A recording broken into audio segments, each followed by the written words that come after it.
Hello YouTube, welcome back to the channel. So here we are once again saying hashtag praise the content gods. It had been a little bit quiet in the whole Fanatics Panini thing, and although this isn't specifically Fanatics Panini, it is Fanatics Panini indirectly because of it.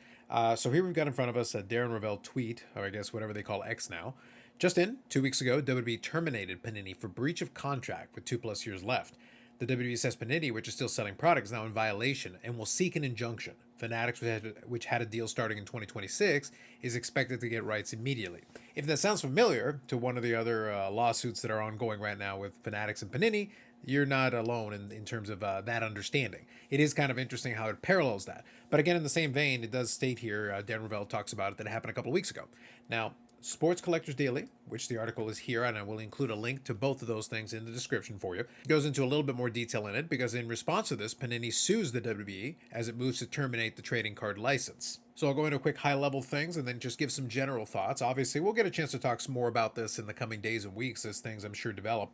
So they did file a federal suit hoping to block World Wrestling Entertainment, WWE, from terminating its trading card deal more than 2 years ahead of schedule, which would obviously then transfer it over to Topps/Fanatics, and again, going into a continuation of this ongoing saga with these two card manufacturers.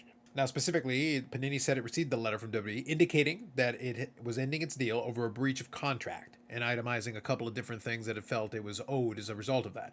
And Panini says WWE is asking to be paid the remaining years of contractual minimum royalty payments, totaling over $5.6 million, which is certainly a big issue as well.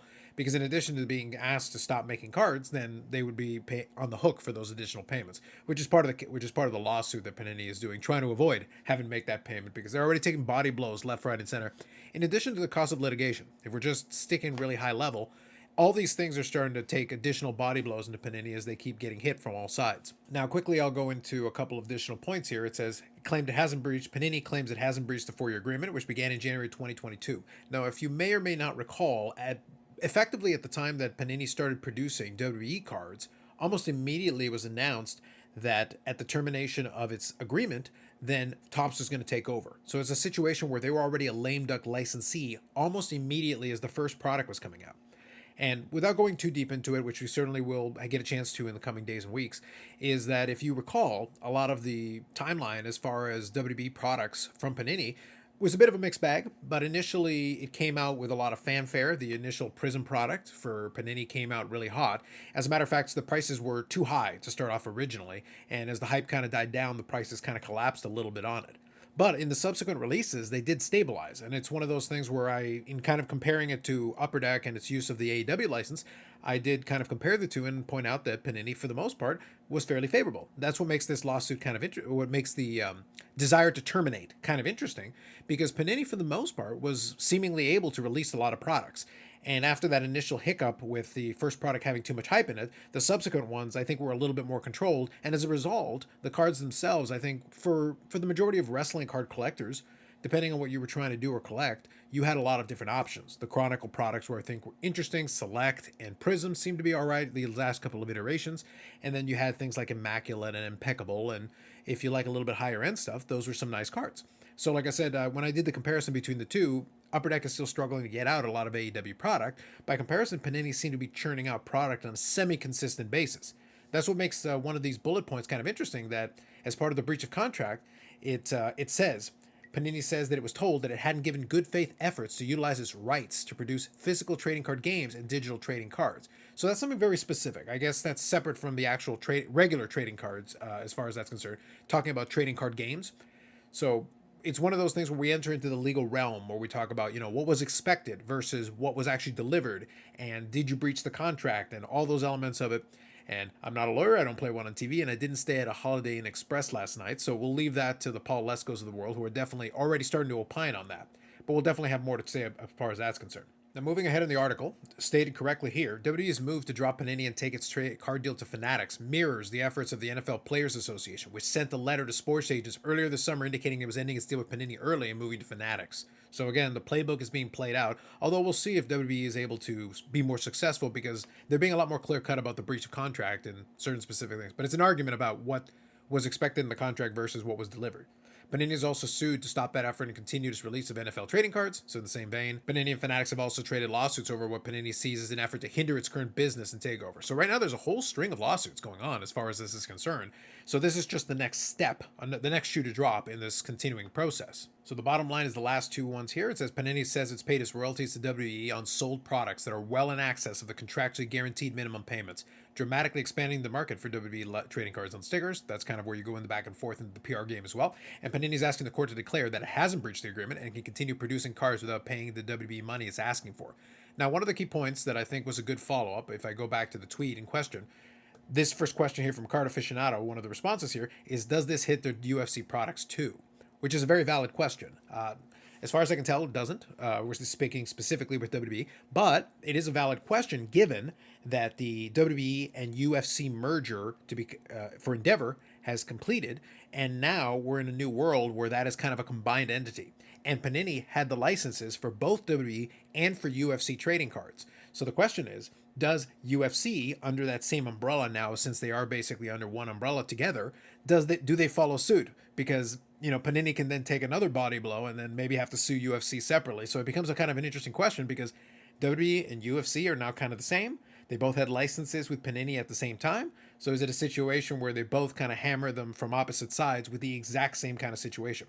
Do they make the same kind of pitch under the UFC side of things, claiming that there is some kind of a breach of contract? Again, this is all playing out in real time, and we're going to have to see what that looks like.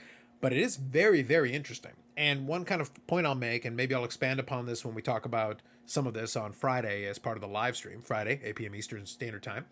But one of the things that I think is interesting about this is that realistically, for the most part, like just looking at it from the outside looking in, I felt like Panini did a pretty good job with the WWE license. I'm not completely convinced that Fanatics is necessarily better equipped because a lot of the Topps WWE products I don't think were quite as good, but there was definitely some good cards in it. So it's one of those situations where I guess we're going to have to see how that ends up playing out. But just another step in the ongoing, war between these two manufacturers as Fanatics/Topps continues to try to take all of these licenses that they're on the hook for. In a lot of these cases, they are the next in line to get the license, but they're kind of jumping the line and trying to get the license ahead of the game.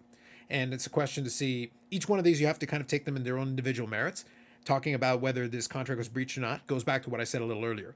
What was expected in the contract? How do you interpret that? And did, in fact, Panini meet those requirements? Or is there some kind of legal wrangling or some kind of a loophole that they didn't quite meet any of these requirements, which in turn allows WWE to be able to make this move?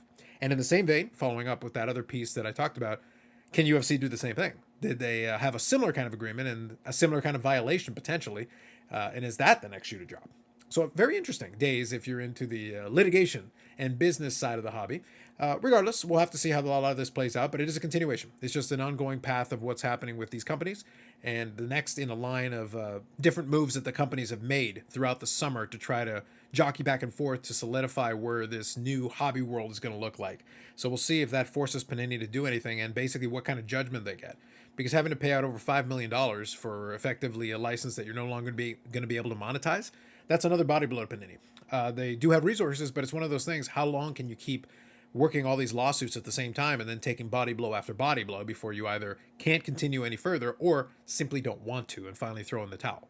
So we'll have to see if this applies the kind of pressure the Fanatics seems to want to do to really force Panini's hand in terms of making some kind of a decision or a settlement or something. So I'll leave it at that for now. Something interesting kind of in my line of things since I am collecting a lot of the wrestling cards, so I do enjoy that. So it'll be interesting to see. This is going to affect what's going to happen going forward with a lot of these products, especially as there's still theoretically several years of Panini WWE products that would have been down the pipeline. And as I said, they've been releasing these products. So it's one of those things where you expect a certain amount of products per year, and that might put a little bit of a monkey wrench into the thing. Anyway, so that's it. More videos coming up on the channel. Live streams Friday, 8 p.m. Eastern Time as we're talking about it. And then also a weekly podcast, which I've started doing with Baubles and Ball Cards and Eric, where we talk about a lot of different things. And we may invite some other guests and everything, but it is a little bit separate from what the live stream is going on with it. And the topics sometimes are a little bit more evergreen, although we will touch on some newsy type topics where it's applicable or where it makes sense. Otherwise, that's it for me for now. Like if you like the video, subscribe to the channel. Thanks very much, and we'll catch you in the next one.